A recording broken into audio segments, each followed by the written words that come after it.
too. We are live with an architect, but not an architect of the building that you're in.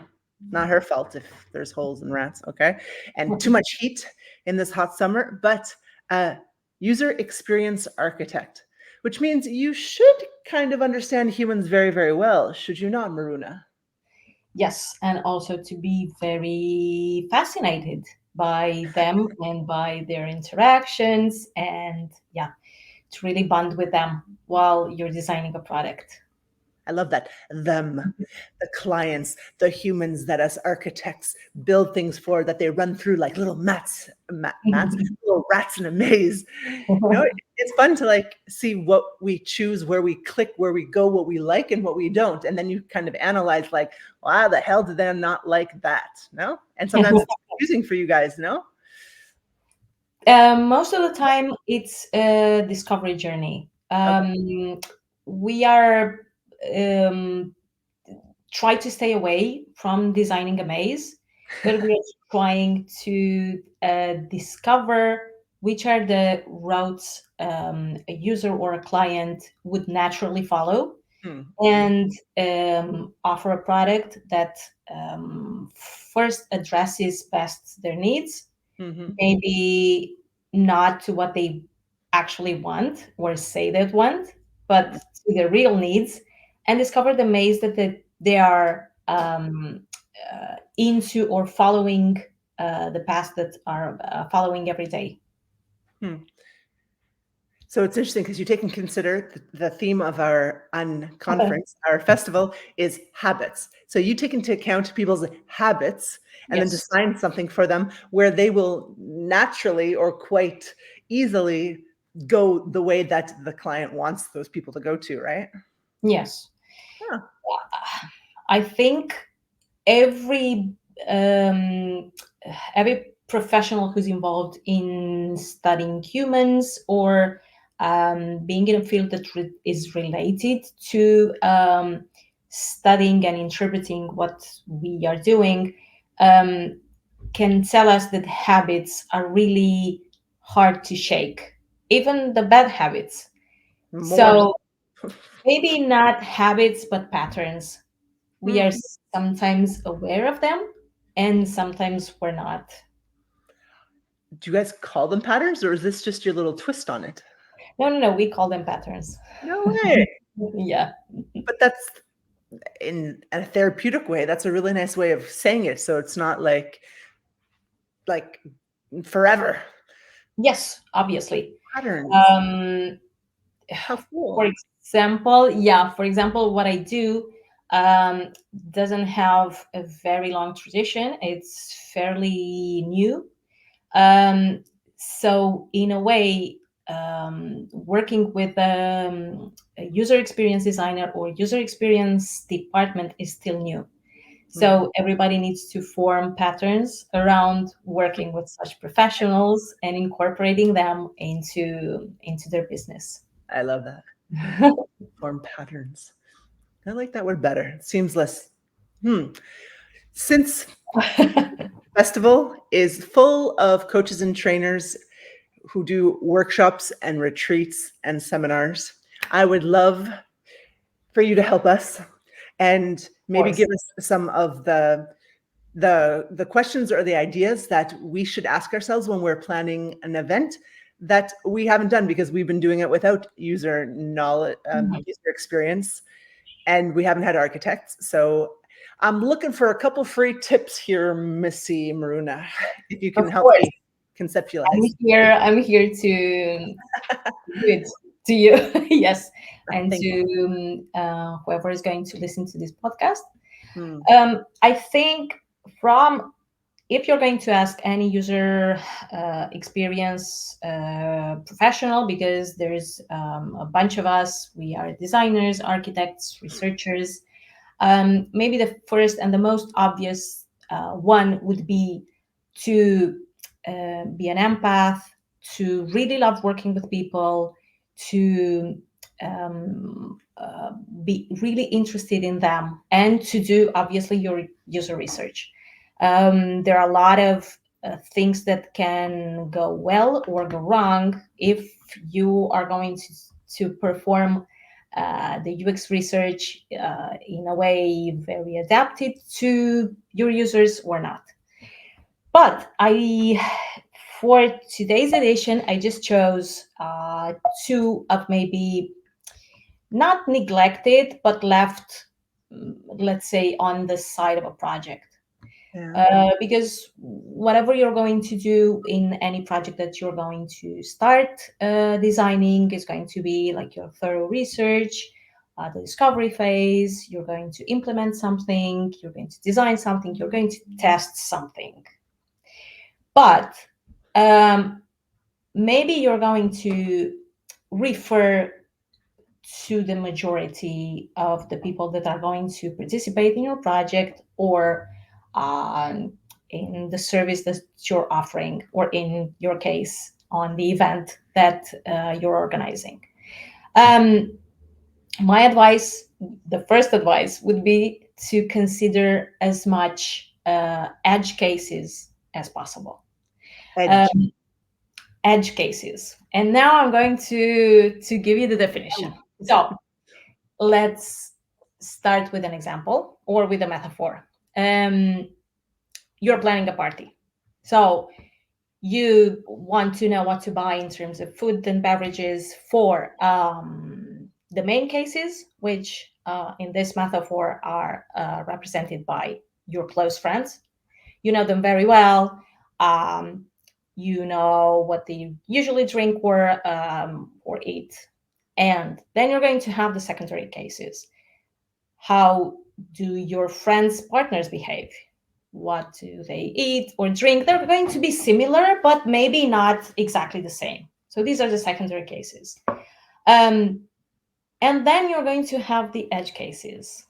The other people that are also included in this event or party that you maybe don't know a lot about. They can be either friends of friends, they can be the children of your friends, or can be co-workers. You just started in a new place and you thought of inviting them also and do a little mix. But now it's very important how you're going to treat these people who are not acquaintances, but they're not really your friends. These are the edge cases.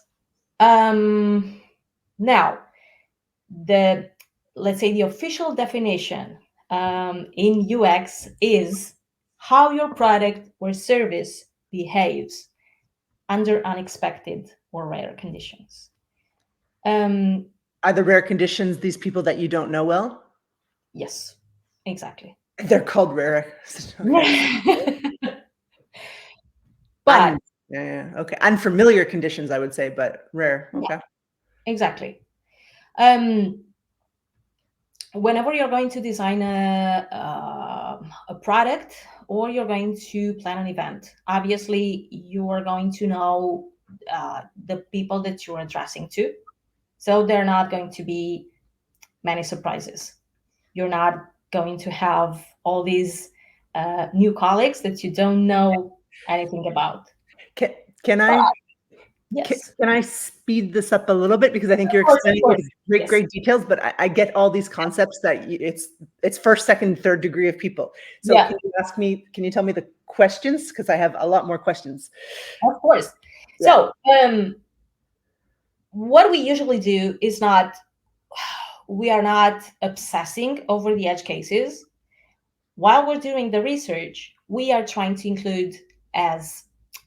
be as flexible as possible, and to think about three key aspects, not as an afterthought, but as a priority. Okay. We're going to have accessibility, visibility, and support. These three need to be incorporated automatically in any product or any services. For example, whenever you're going to talk about that accessibility, you need to take into account the 3D, spatiality, the sounds, and the visual, and to consider everything that is related two that can be as inclusive as possible. Inclusive, like wheelchair inclusive, or like the introverts feel For included, example, all that stuff? exactly. Hypersensitive, for example, unless we are talking about a very specific event that's about LED illumination. Obviously, this is something very niche, but in like a normal event, for example, you would have to consider relaxing space where the lights are not going to be that bright as in the rest of the event. Let's say this is an example. Then visibility. You need to ask yourself this question: is my event accidentally designed for one specific major population category, accidentally excluding minorities?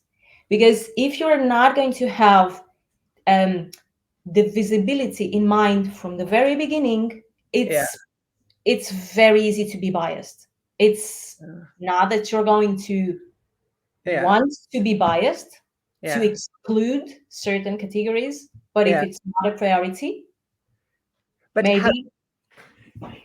So I get that. But when you have a target market and you know for 16 years, this type of people have come and this type of people love it, why would I adjust that to the outliers, as we call them, the 4 people that aren't like those people who want to come but will be excluded by perhaps the music that I play, or that it's a white person on the poster and they don't see representation?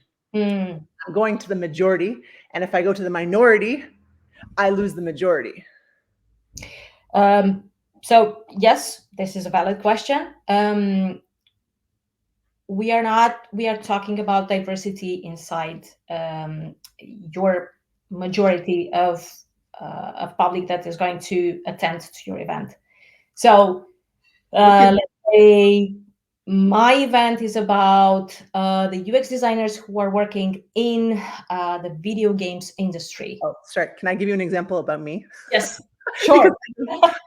I'm very selfish here. I'm doing these interviews so that I can throw an amazing party. Okay. Okay. So it's mostly 40 to 50-year-old women that are coaches or trainers or facilitators that come to this event. Yes. And they're all white. And my husband is not white. And I would like just to say that I know that the way I market it is marketed to white middle-class people.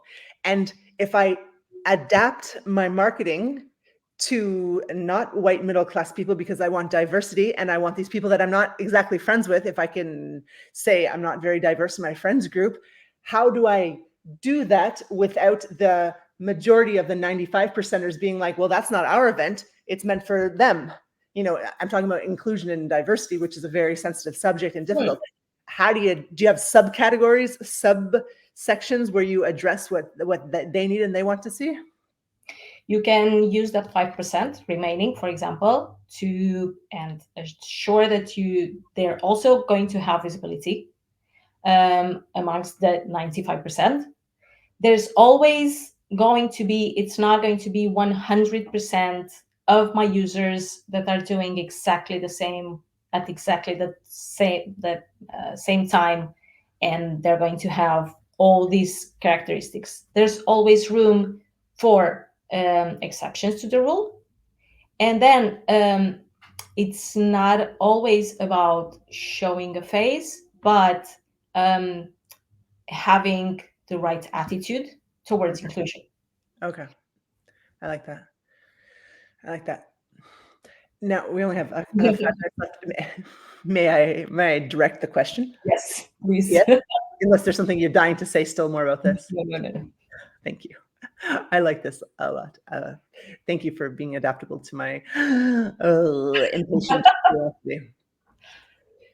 So I see people that haven't bought a ticket, but I know they'd fit in perfectly, and I know the price is priced quite appropriately for who I'm targeting. So I know like a lot of things are on target, but they haven't made the purchase yet. Can I Mhm. casually or with a Google form say, "Hey, I know you would fit in. I know this is da da da. I've designed it for people like you, and I honestly would just like to know what is missing for you to attend." And they could say, "Well, it's only 1 hour. Well, no, no, it's just the wrong weekend. Don't worry about me." Because I don't know why so many people are saying no, and I can change it if I'm doing something wrong. I just don't know. Yes. So I actually buying from a lot of companies, either services or products, that are asking me directly, Mm. "Hey, I saw you have our products or our services or courses in your cart, but you didn't purchase them yet. Oh. Is there something wrong?" Uh-huh. Actually, there's a very known problem along the end of the funnel of the purchase of any purchase, when the users are going to put their services or products in the cart, and they're going to just wait until and here until you're going to either ask the question or their conditions of benefiting from your product is going to improve. You obviously need to know. I think this is something that can also be prevented, and you should encourage um, to start a conversation or continue a conversation before this moment will happen, Mhm. so the user will have a way of telling you directly without you researching, seeing the product in their cart and sending an email. That can also happen. Mhm. But if you open the conversation previously, so before this step, you're already going to have the ways for them to either tell you, I'm being paid on I don't know, the 15th every month. Uh, And until the 15th, I'm not going to buy the tickets to your event. hmm. Hmm. Or I'm still waiting on the confirmation that I'm Yeah. going to be free that weekend. And so, Hmm. first, start a conversation with the client Mhm. previously to these difficult steps, decisions. So, Yeah. anticipate. Yeah. And also, what can pair very good with that is to always market the value of Yeah. what you're offering. It Value. doesn't matter the price, that Yeah. can be elevated, but if you're going to justify it with, yes, but for this price, I am offering you this, this, and that, Yeah. and I don't know, maybe to form a community after the event and to Mhm. participate in exclusive content and so on, then you're Mhm. going to give a different motivation to the I user. see. I see. Mhm. Yeah. Good. I have some ideas on that to ask them. Your brain is already working. Yeah. Well, I was very present, and now I'm like, I'm Okay. already drafting my message to them. Thank you. Which means if you got me thinking of all this. It was extremely useful to me because I spend like 5 hours a day on this. Thanks. Okay. Hmm. Yeah. Um, and I think that like the second point on my agenda of tips, UX tips that I can give is what I was already mentioning, is to take care of the after party. So I know we are all concentrating on the main event, on the main launch of the product, on how to maintain, I don't know, successful application. Um, but we need to understand that every product or every service has a cycle. We're going to offer, and then we're going to hit Hmm. um, not a stale moment, but Hmm. just the aftermath. Mhm. Mhm. How are you going to keep the conversation going Mhm. on the aftermath? And Mhm. how are you going to take advantage of what you already received from the user That's usually a very good email list. Hmm. Um, and I think this is where a lot of mistakes are made. In UX design, for example, we have, let's say, a sub area called service design. It's not a sub area, is always going to be there, is going to be present. Um, but yeah, in just to put the concepts in boxes, this is a part of the UX design, let's say. What is a good service design? What's an example? The customer service, for example, in for every purchase that you make, it's good service design. Legally, um, once a product has left um, the company that is selling, well, it's your responsibility, right? You, if you want to return it, and um, yeah, you're going to have a service. But what if you want an upgrade, or you want to buy another one exactly like this, that it's not in. Sorry, your example is again about a product, which Yes, I've always, this is back to the yes, the event. service, because none of my Yes, people do products, right? yeah. So to you as a user design architect, um, we learned this in Toastmasters. It's like always to the audience Mm, that you're talking to. So I had to yes, tweak you a little bit on that area, that whoever's listening are all my friends who run events. yes. As coaches, I literally know no one who builds a product.